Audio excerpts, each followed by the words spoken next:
Cat E2 quick coupler.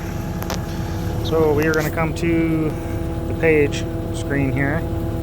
We're going to go down to the work tools. Okay. Down one more to quick coupler. Okay.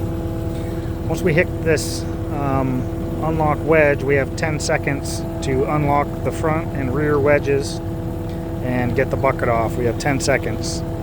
So once we hit that unlock wedge, we're going to bring the bucket all the way up and we're going to stroke it until you hear a relief valve. That will boost the coupler to open. We'll do that on the rear wedge and the front wedge, and then the bucket will come off.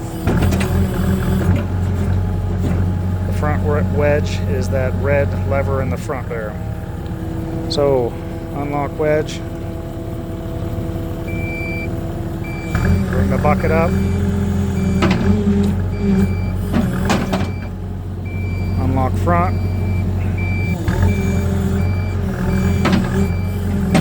Now that front wedge is off or lifted up, and we can drop the bucket. Just ran out of time. So now at this point,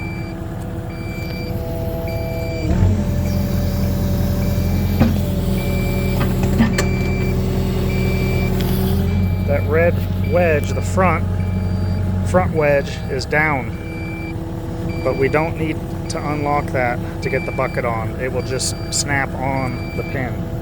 So we'll just bring it up, bring it over.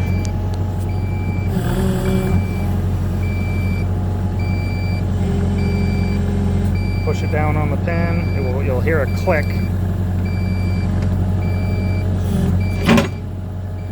And the bucket will just pick up.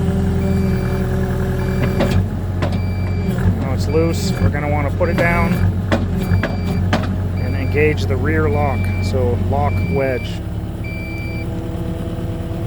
And we'll bring the bucket up. Stroke the hydraulics.